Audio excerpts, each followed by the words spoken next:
Coming up next on the Breadwinning Mums. I don't really regret things because I always, even if bad things happen, I learn from the experience. So I don't necessarily regret anything. All mums of all ages, number one tip is find a partner who's supportive, who shares life with you, and particularly bringing up the kids. Everything involved with that, that's really important. And if you're working, very, very important to work with a family-friendly company. Very, very important. And now there are lots of ways you can investigate that because that makes your life so much easier. Don't feel that you have to be the superstar because we all need support. We all need support for everything that we do, and you don't get overloaded.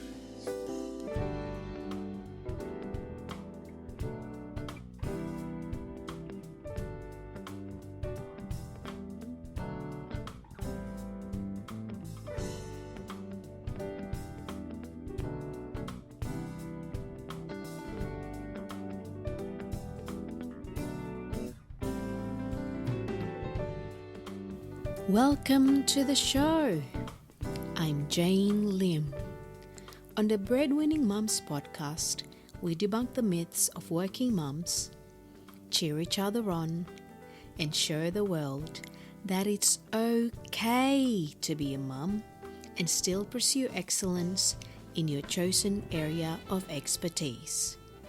Today we're chatting with Lynn Wood, a fellow breadwinning mum with 2 adult children and 1 granddaughter.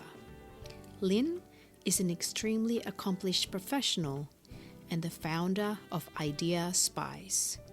She shared with us her life story about growing up in Australia, moving to work in Hong Kong whilst building her financial independence, before coming back to Australia to start her family. Here we go with Lynn Wood.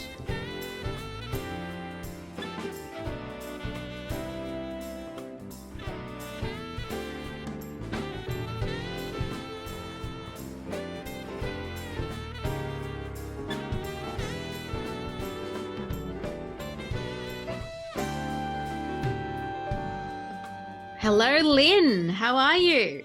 Well, hello, Jane. Looking forward to this conversation.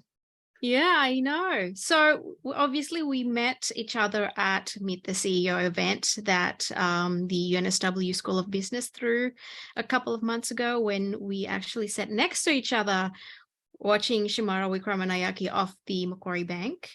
So it's been a pleasure reconnecting with you again as a fellow AGSM student or alumni. Can you tell us a little bit more about yourself, a little bit more about your background, where you started from, and how you came to be where you are? Sure, Jane. And it's great to be interviewed by you, because I must say you asked a great question, in fact, in front of these thousands of people at that meeting. You were very good, and I admired you for asking a question, a very relevant question.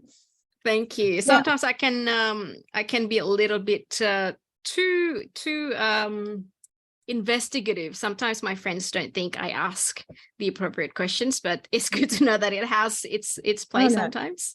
Well, I share that with you. I'm always asking questions. Yeah. And it's very helpful because you learn a lot when you ask questions. Yeah. So that's great. So I started off as a graduate trainee in retailing, right at the bottom of the run as a salesperson. And I worked my way up in retail at that store to become a sales manager, which was big time for a young girl. And I was doing something that I really didn't want to be doing at that age, which was I was selling children's wear, and I was not at all interested in children at that time. But anyway, I then progressed with them, which was more interesting for me, to become a buyer.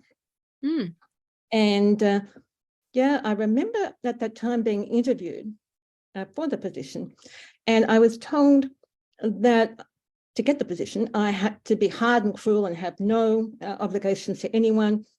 And was I that person as a buyer, to be a buyer? And I said, sure, yes, I am that person. Here am I sitting there with long blonde hair at that time. And obviously the world's opening up to me. And the HR director then said to me, well, what are you going to do if you don't get the position? And I said, I'm going back to uni. And he said, what are you going to do? And I said, social work.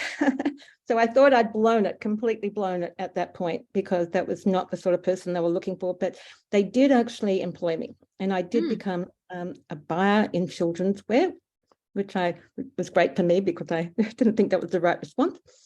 And I did experience that. The other buyers were very much win-lose. And I've always been win-win. So it's much better, I think, that both people win in a negotiation. So I found that a very useful strategy, even though we were all being taught win-lose. Yeah. I'm not sure if it's the same as a buyer these days, but that's the situation. Then I went on to that, having that experience, which was really a good experience in terms of being assessed in terms of my sales and my profitability. I wanted to get into marketing. And so I joined Amex as a marketing coordinator, then starting at the very bottom again. And I rose to become director of sales and marketing, actually based in Hong Kong. And I did listen to your former interview, and similarly, the woman there worked in Hong Kong, and it was a great experience. Working in a completely different culture. I was the only Wilo, the only non-Chinese in the office. And the only woman with at that time as an executive position. So it was terrific learning another culture, how to interact in it, and also to travel around Asia. I traveled a lot around Asia as a result of that position. So I always thought that it was important to keep your education up. So during those times, I did an MA in psychology, which is also very helpful because you've got to understand how people are thinking. However, I didn't want to stay in Hong Kong because the position led to being sent around the world to different, as an expatriate. So it seems like a glamorous life, but the reality is it's not so glamorous. I was seeing marriages broken up, and I had just got married at that stage. And I thought, no, I want to get back to Australia.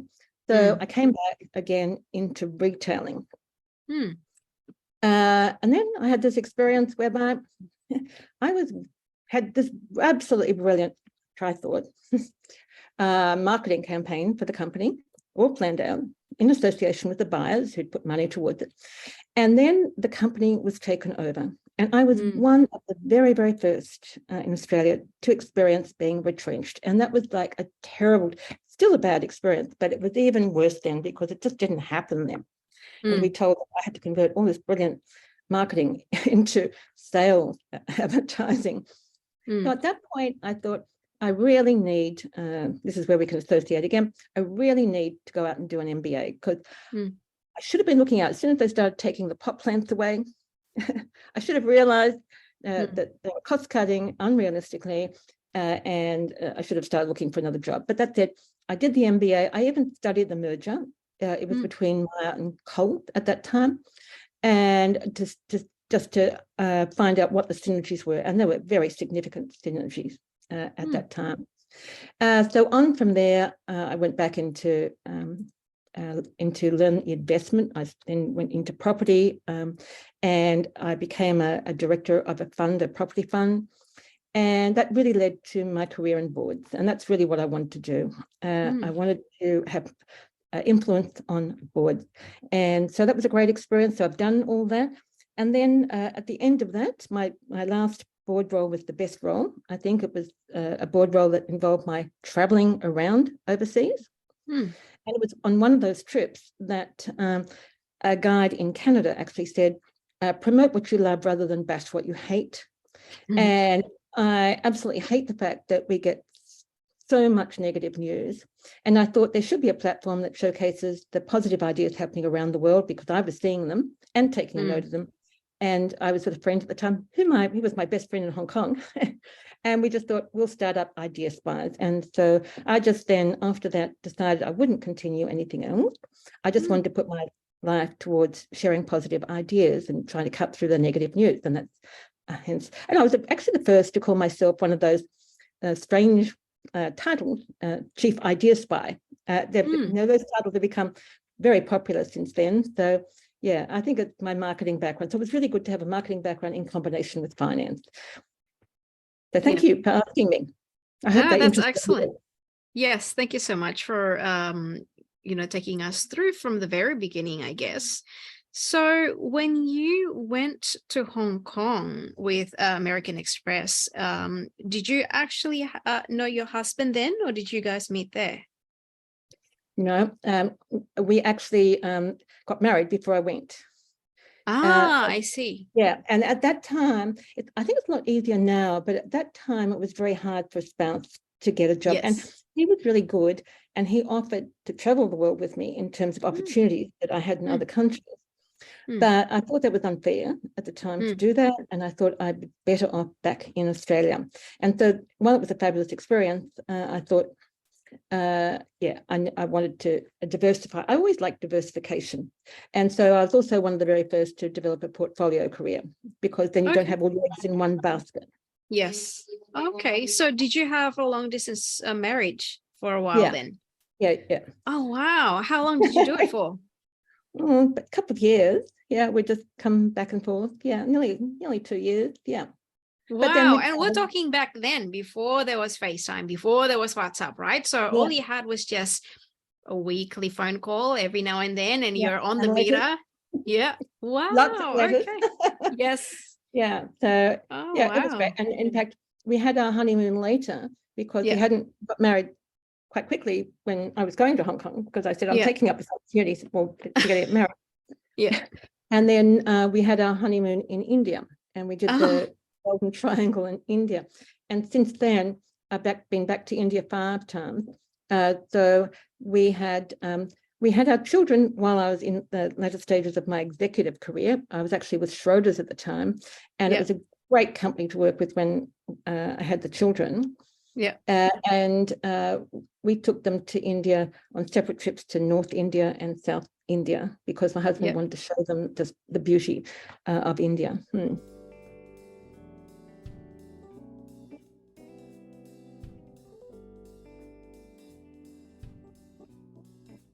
How long have you been with your husband before you got married? A few years. Years. I know, about 4 years, I suppose. Yeah. 4 years. Okay. Wow. And that's enough of a foundation, I guess, to sustain a long distance marriage for a while. Yeah, absolutely. Yeah. Yes. What were the keys? Yeah. Sorry? What were the 3 things or 3 rituals, I guess, that you did as a couple that really helped you through that journey of a long distance marriage? I don't know. I just think there's a big benefit in it, because you have the opportunity, to see all the possibilities. You get to see the whole market. Actually, it happened with my daughter as well, because she had for a while a distance with her husband-to-be. And I think it makes you realize, you can see that the grass is not greener, put it that way. Okay, I love it. Because you've got full scope and opportunity to do whatever you want. And we've always yet you stayed. And yet you stayed, right? Yeah. You can see all the scopes of possibilities, and yet you stayed. Yes. Because you can check out the market really well, because you're a single person and going to interesting places. Yeah. And for both of us. So it's a real test of a relationship. Yeah. And that's positive. And we're very, very different people. Like, I'm a person who makes very, very quick decisions, and he is very slow in his decisions. And for example, we went to India, and I had an American Express for taking me around to look at things. And I wanted to buy some carpet. And so we're in the showroom, and he's looking at carpets, I'm looking at carpets. And within 10 minutes, I'd spent a few $1,000s on carpet. And he was quite shocked that I could spend this money before I looked at everything. And I just made it quickly.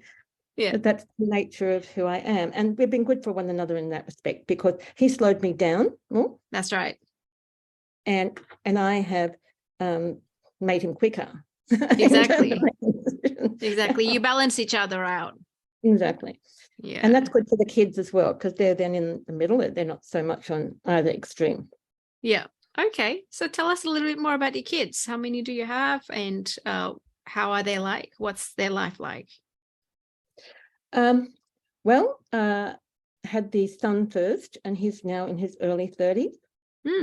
And he's he's a lawyer. My husband actually tried to convince him not to be a lawyer because Max was a lawyer. Oh, okay. And thought that's not something that you should do in terms of happiness in life, because you're always solving problems. Yeah. But I think there's something in the fact that when you have parents or a parent who has specialized in a particular area, you know more about it. Anyway, he has become a lawyer and he's very good at it. So, yeah. But originally my husband was trying to convince him to become a doctor. So he was all set for that, but then graduated into the GFC. And so it was hard to find positions. So he went back to uni. Oh, wow. And then did law instead. Okay. And a daughter is incredibly creative, and it's been lovely seeing her creative work when she was younger. But then she's more decided to follow me in relation to going into banking. And yeah, and so she is over in London. She was actually working with NAB, and they sent her over to New York, and then they sent her partner to London. And then she left her job in New York and went to London to find another job.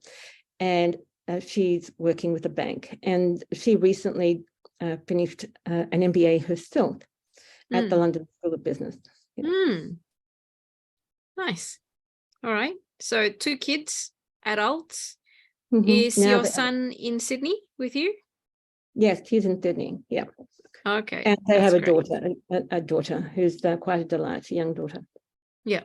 Okay. That's wonderful. So I'd like to go back in time, I guess, to the young Lynn, when you were probably in high school age, trying to decide where you are in life and where you're going. Did you always know that you were going to work in your career? Yes, I did. Because my mother, again, I think she was ahead of her time. She told me never to depend on anyone. That I should really, earn my own living, be independent. And she drummed that. She even gave me shares at a young age that made me interested in the stock market at a young age. When I was at school, I had stockbrokers.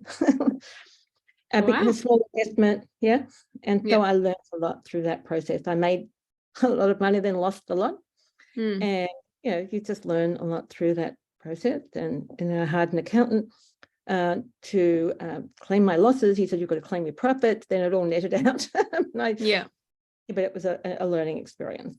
Okay. Was that because your mum? Was that because your mum was an independent woman, or was that because she was dependent on someone else? Yes, so I think the latter, because she was the bank manager's wife. And so she couldn't be independent. And so she just made me aware of the fact. So that meant that I was always clear that I was going to earn money myself. And not rely on somebody else. And I think that is really important for women. I was very lucky to have that upbringing. I think a lot of women are not taught that from an early age, but it's always possible to learn. Because it's such an important thing in life to be able to sort out the good from the bad in the finances. Everyone makes mistakes. I've made mistakes along the way, but not too many of them. I guess understanding it is the first big step, right? Once you understand, then you can make a decision, and then you can enhance those decisions along the way. But growing up, did you notice a few nuances of something over and above what your mom told you? Did you notice a few certain dynamics in your family that really led you towards that financial independence? Another very good question. Yes, because I saw my brother be very successful. He was an older brother as an entrepreneur. He was lucky, right? And he didn't know how to manage the money. And so that was not good for him. And then I saw my sister become dependent. and that was not good for her. She changed in later in her life, but I was seeing these things at close hand. So I think when you see things within your own family, they resonate with you more than seeing, of course, people outside, because you see more it's happening inside. Yeah. So I could see where my mother was coming from. Yeah. Interesting. Okay. And what about being a mum? Did you always know that you were going to be a mum? No, not at all. Being very frank, I didn't even like kids. You know, because I was so bent on making money and, you know, doing well. And but then time goes on and you think, maybe I don't want to miss out. And it was fabulous having kids. Actually, they added to my life, our lives, tremendously. I could never say I was held back by having kids, because as they grow up, I'm always learning with them, you know, learning what they were doing and what they were interested in, seeing their talents developed. I think it was a real joy to see how they were developing, and they would keep me leveled. Like, I never thought highly of myself because I was always leveled. What I wore as they got older, you know, what I wore, what I said, everything was under scrutiny. Yeah. Excellent. How old were you when you first had your son? Or when you first started thinking about having kids, actually? Mid-30s, just before mid-30s. Okay. And was Max in on it as well from the get-go? Oh, yeah. I mean, yes, it's an adventure. Okay. Okay, that's good. An adventure. And it's not, we practiced on cats before. We had cats. We've got to be able to keep cats alive. Okay.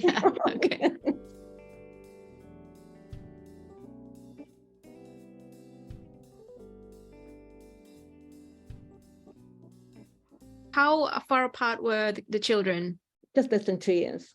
Less than 2 years. Okay, that must have been a really hectic couple of years, right? When you have 2 under 2. How did you manage all that with your career, with Max's career as well? Yeah, you asked very good questions, James. At that time, I thought that having childcare was the best option, rather than going with a nanny. And so the children were enrolled in childcare, and it was a wonderful childcare over at Bondi Junction that they were both at. In fact, we were paying for my daughter before she was even born. I know people complain about it now, but there were huge shortages. And I knew she was going to be born, and a place came up, and it was too early. I was still pregnant. But they said if I didn't take that place, there might not be another place for quite a while. And so I paid early just to have the place. And that was paying full-time. It was full-time. It was not 3 days a week or whatever. It was for full-time. And then having 2, my boss has said, because I elected not to go part-time. I know part-time has become more popular now, but at the time when I was an exec, part-time was not a good option, because I figured that I'd end up just doing the same amount of work in 4 days as 5, and money would be less, and I'd lose the privileges. So I decided to stay on as full-time. But the company were incredibly accommodating, because I used to flash out at 5 o'clock. I had to be out to pick up our kids at 5:30, and my husband shared it as well, just flashing out and getting. And then having 2, my boss has said, we think you need more help. And at that stage, I'm not so sure if they operate so well now, but they started to have au pairs. So that's girls largely from Europe who come out here for 6 months a year. And they would stay with it. Then I just have to retrain people, and but I thought that was good for the kids in terms of having a diversity of people in their upbringing. Okay, excellent. And so kids usually demand various things at different ages, right? When they were a little bit young, they're a little bit more physically demanding. When they turn into the teenage years, they challenge you. And so there's a lot of that mental stimulation. And now where your kids are their own independent adults, they probably require less of your support, but more of your, I guess, unconditional support, knowing that whatever life throws at them, you'll still be there whenever they need you.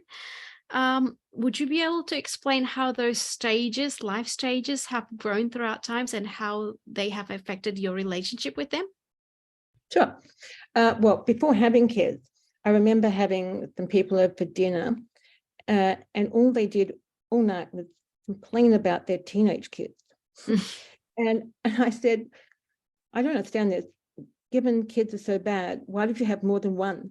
Well, because they are teenagers, because teenagers is that stage when they are becoming more difficult. And when they're very young, they love you and they adore you, and you get lovely letters saying how wonderful you are. They're just their chum. We had all of that. Yeah. And then teenagers, yes, I think it is more difficult. In fact, I remember going to a dinner. I was on the Cedar board at one stage. And I went to a dinner that was addressed by Hugh Mackay, who is a well-known social commentator. And he was talking about helicopter parents. And I put my hand up and said, I'm a helicopter parent. Now, that was an interesting thing to say. But I was saying it in the context of, I'm there, like in strategy terms, the helicopter is good because you're up. And as you say, you can give them a lift, right? You can give them a lift when they need it. The term, I believe, has been demonized to apply to parents on the sideline to shout out nasty things, to encourage their kids.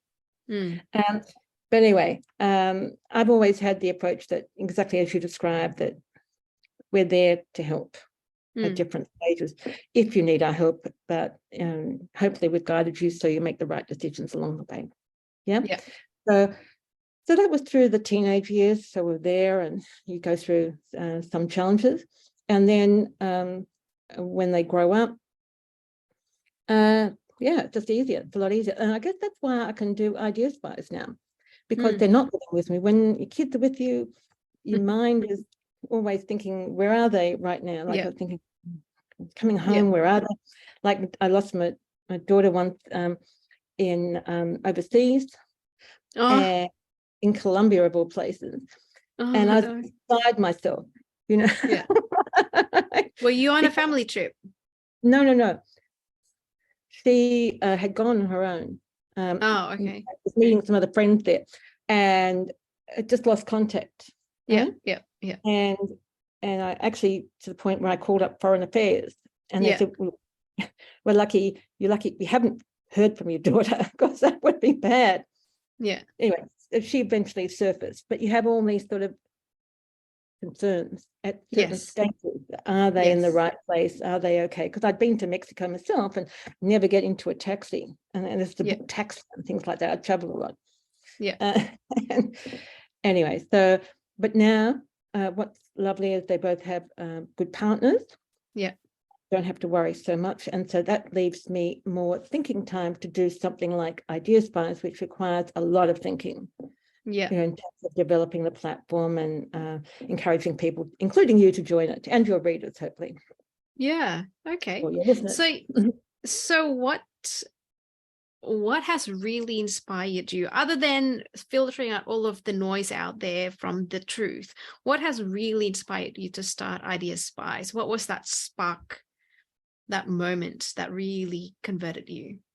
Well, that was the time when the guide said, promote what you love rather than bash what you hate. But I thought, if anybody could do this, it's me, because I've had the marketing background. When I worked with American Express, I used to write the newsletters, card member newsletters. I started it, interviewing restaurants and whatnot. And I remember at the time, my boss taught me very well, every word counts. So I'm very sort of punchy in the way I express things. And I also felt that there's a real need to explain things simply. And so that's what Idea Spies is. It's got the ideas that are happening, but expressed very, very simply, so anyone can understand them. Yeah. I've got the skill to do it, and somebody needs to do it. And so and then we actually started with my friend from Hong Kong. She's actually a professor over in New York at a university. So she continued her role, but she's now on our advisory board. So it's lovely to keep contact with her, with Idea Spies.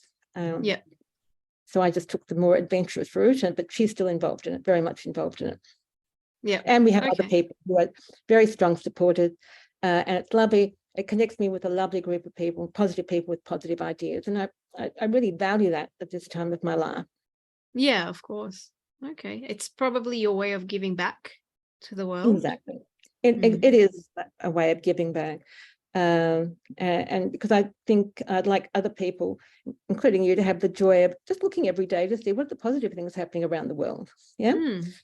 Yeah. So it's nice to be able to do that. I wake up in the morning. At one stage, Idea Spies was open because it was all built like a Facebook, but only for positive ideas expressed simply. Yeah. And it was open. But as it became more popular, people started putting up dud ideas. So I had to close it down. Yeah. And so now it's only available to the advisory board and to the editors and certain other people I know to post ideas. Yeah, but anyone can comment. Okay, that's nice. What I'm really excited about is we've just started a new program in schools, because I'm very passionate about this. That, in fact, the most popular TED Talk of all time is about, is actually asking the question, do schools kill creativity? Kids are really, really creative. Anyway, so a teacher has been trialing Idea Spies for what he's called an uprising initiative, which is encouraging design and technology students to post their main design projects on Idea Spies and get comments on them from business and industry. Anyway, that's trialed very well for 2 years, and now he's developed his own site using the methodology, because it's quite complicated. It looks really simple, but it's quite complicated underneath. In terms of giving people the opportunity to post ideas, in his case, students to post their ideas. And they have to get the approval of their schools and their teachers and their parents to go on, but it's very, very valuable to them. What it means is they get the comment, they improve their project, they change their idea during the process, which they can with Idea Spies, and then they can use it as a credential, basically, as a link, instead of just putting their project away in the cupboard at the end of the year. They could actually use it as a link in terms of showing their creativity. So I love all that. I love being able to help with that sort of thing.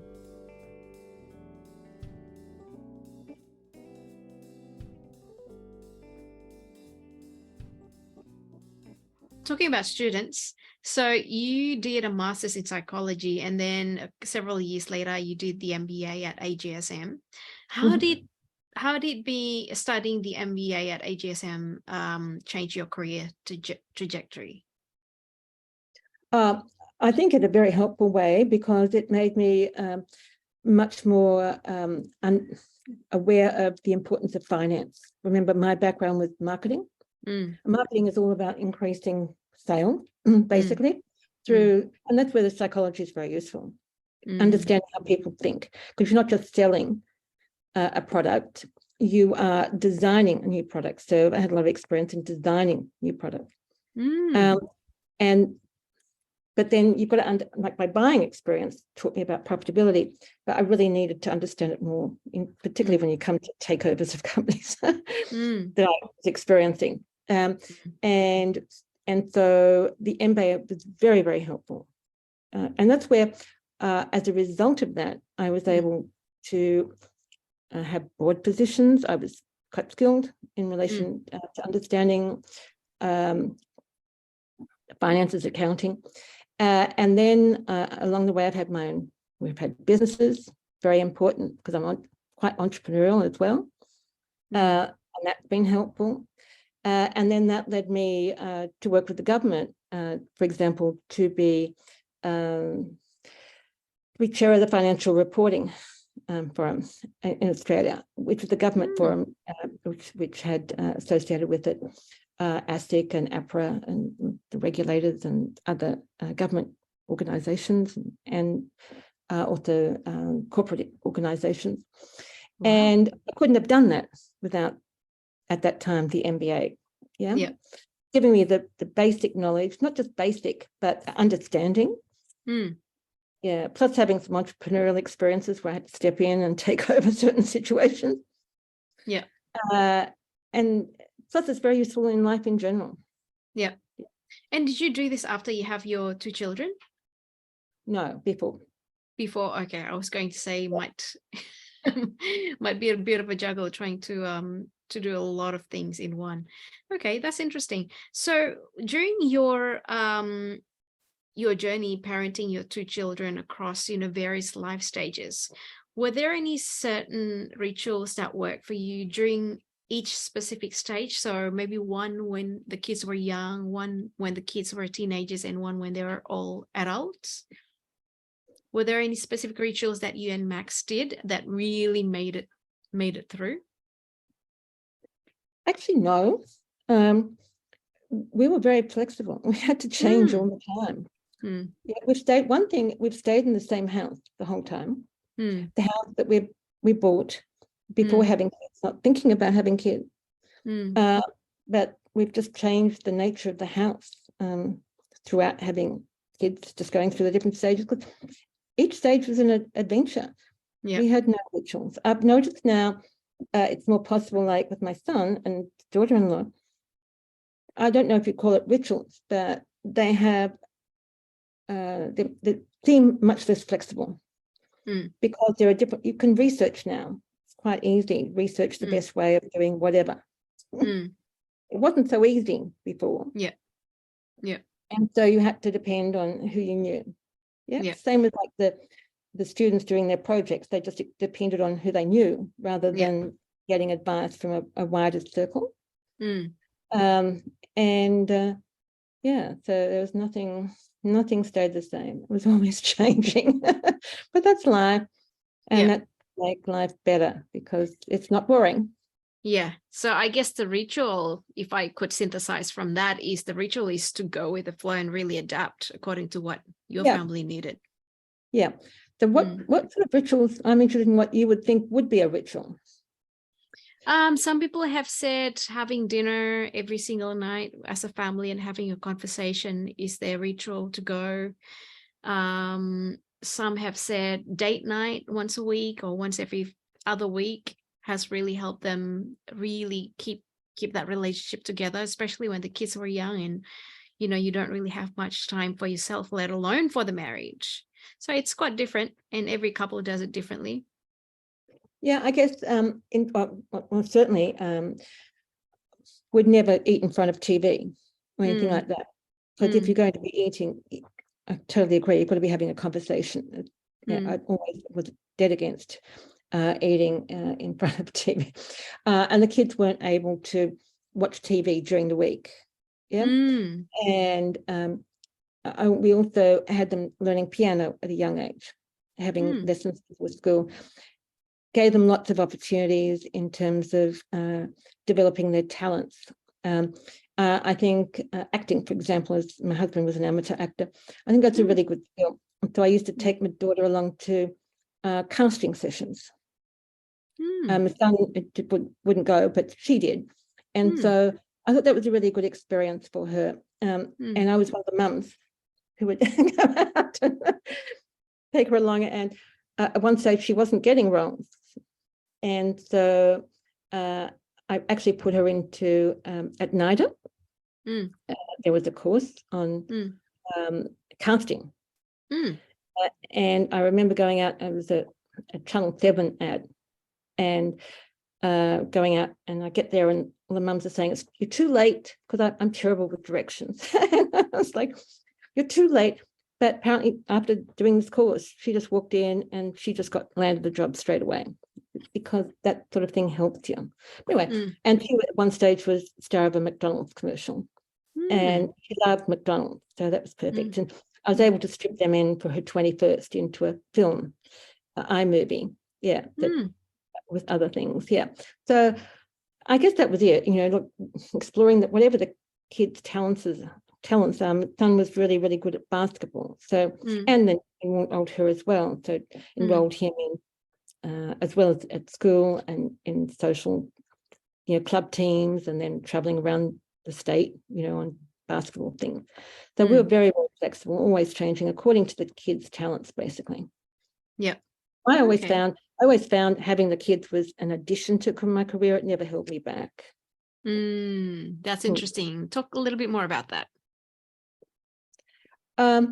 Never. Well, I guess because also it's a matter you learn when having kids. It's all about giving. It's not taking. So as I said before, it's leveling as an experience. So you never get full of yourself. I always think that whenever you get full of yourself, it's your downfall. And so it's good to be leveled, and the kids level you. And plus, they keep you in touch with what's new. Yeah, they kept me in touch with everything that's new. And I find that very, very useful.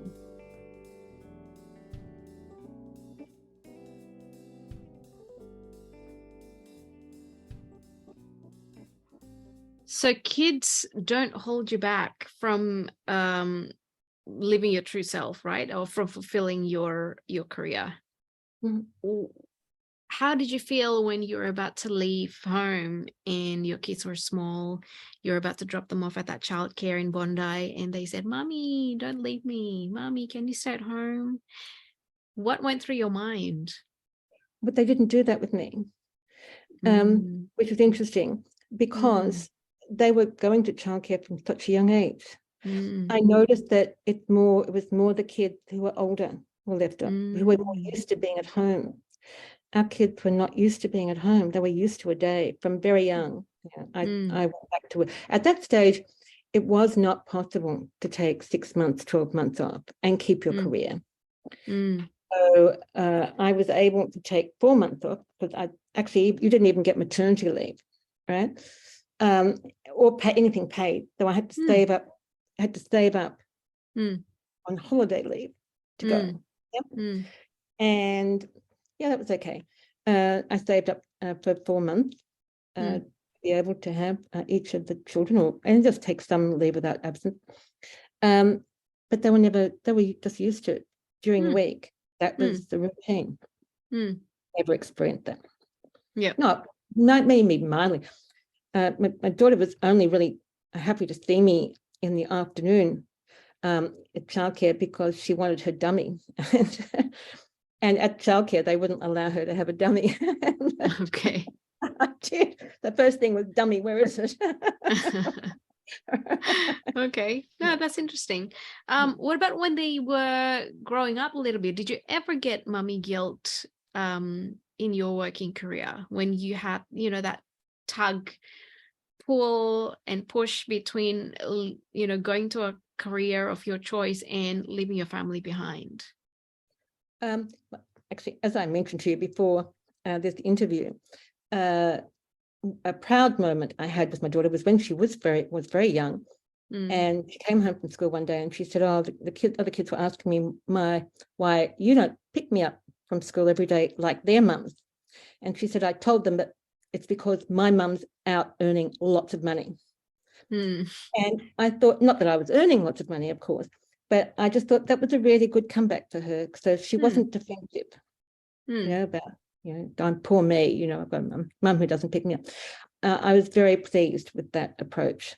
So no, I haven't really had problems with that. But then also, I think it's very important when you have kids to choose the company that you work with. And I had deliberately chosen a company that I thought would be good, would give me the flexibility. And they were really, really great in supporting me.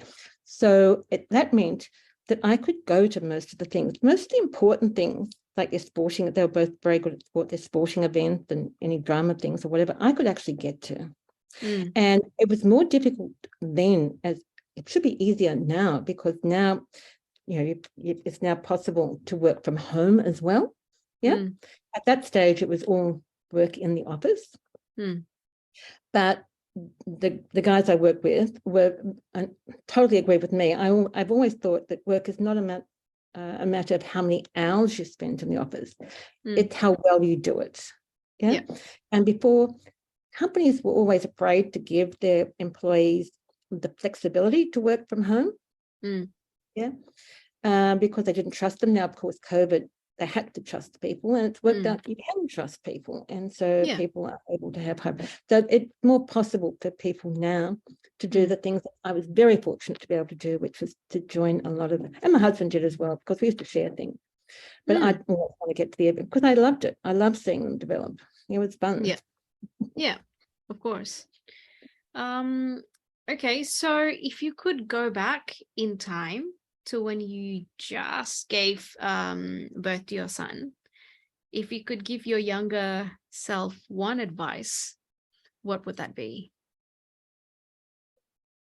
One advice?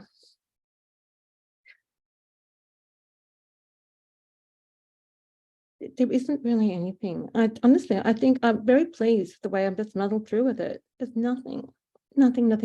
See, I'm also a great believer, and one of my favorite sayings is regret is much more terrifying than failure. So I don't really regret things, because I always, even if bad things happen, I learn from the experience. So I don't necessarily regret anything. What was the biggest life lesson that you learned then? The biggest life lesson? It was all, once I had kids, it was all about giving and not taking. In fact, I had a conversation with my son when he was quite young about this point. And I said to him, honey, you're always taking, why don't you give a bit? And he said, but no, that's your job. You're the parent. You give, I take. When I have kids, I will give. So that's it. It's about giving, but enjoying the rewarding experiences that gives you. Like, maybe that's unusual, but there's nothing else that but also I am a try hard. I try hard, really hard at everything. And if I tried and something hasn't worked out, I've tried my best. I've done my best. But I'm very happy. I'm very, very pleased with the kids and the way they've turned out. Really, really, really pleased. So yeah, and my career's been okay, and it's lovely to be interviewed by you and to have met you on that evening. Of course. And so you mentioned that you have a granddaughter as well? Yes. Yeah, just the one so far? Yes, just the one. Yeah. Okay. How have you, do you think that, of course the relationship is different, but do you think that your perspective has changed, being a mother first and now a grandmother? Actually, that's another funny question, because my son didn't think that I could adjust to this, because he has a different view of me as a mother, or he did, right? Because I guess he only remembers me as a mother when I was moderating him, not for the younger years, right? So he was very surprised that I could, accommodate and be with her and take care of her very easily. Which I found very interesting. And so we get on very well. So I have volunteered to mind her 1 day a week. Nice. Yeah, which I do. And it's a delight, because I see her developing and I enjoy it just as I enjoyed them. But maybe I have more time now, for a whole day is dedicated to her. Yeah. Perhaps I didn't then, because you had weekends and you were sharing things with different people, except maybe on holiday. So yeah, it's a nice relationship. It's lovely. And so I'm seeing all the different, starting from, she's 2.5 now, all the development that she's going through. It's lovely to see. That's wonderful. So I'm very pleased with that as well. Yeah. Some of the things that I've heard from grandparents is the two things, actually. Two things have changed. The first one is that they have less pressure to earn a living, because now that they are in a stage where they are comfortable with life and they have the means to live.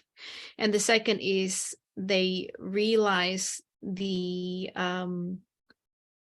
the limits in their life, so they can see that each day is a privilege and they appreciate each day more than they did when they were a parent. And that those two combination with the presence of a grandchild really creates this beautiful experience. Can you associate with that? Oh yeah, certainly.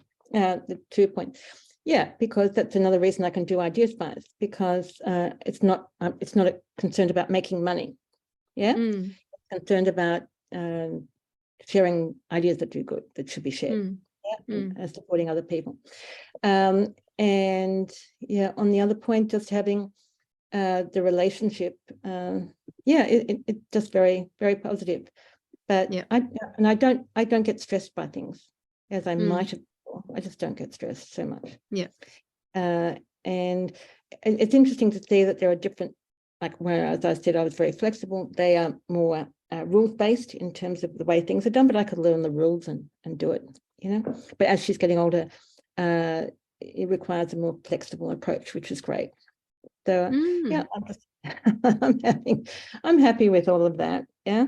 So that's great. And it's great because they live quite close. We've got the tram here, which connects us, the new tram line, which connects us very well. So it's pretty easy to get here and back. Okay, that's good. So one question that I always ask all guests in the show is, do you have an alpha mom song? The song that resonates with me most in terms of my life is Girls Just Want to Have Fun, right? And that everything I do is involved in enjoying life. As you say, every day is precious. I hear so many things happening to people, suddenly. I do remember another guiding song for me is the Baz Luhrmann, the Band-Aid song about don't worry. It's very good, and I've referred to my kids as well. It's very good in the sense that don't worry about things, because it's the big things that are going to hit you on a Tuesday when you least expect it that are really going to affect you. So otherwise, just don't worry about it. So I guess what I try and do is enjoy every day, try and do things that I like doing with people I enjoy being with. And it's positive people with positive ideas, and that's where Idea Spies comes in, to that sort of way of life. Yeah. Perfect. I love it. Well, Lynn, thank you so much for making the time to chat with me today. I really appreciate it. For all other breadwinning moms out there, do you have any last tip for all moms of all ages?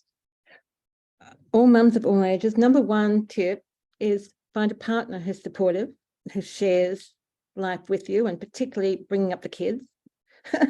Everything involved with that. That's really important. And if you're working, very, very important to work with a family-friendly company. Very, very important. And now there are lots of ways you can investigate that, because that makes your life so much easier. Don't feel that you have to be the superstar, because we all need support. We all need support for everything that we do, and you don't get overloaded. That's great. All right. Well, thank you so much. And have a great week ahead. Well, thank you very much, Jane, for interviewing me. It's been a pleasure, and I hope something of what I've said is useful to others. Yes, for sure. Thank you so much. Thanks, Jane. Bye.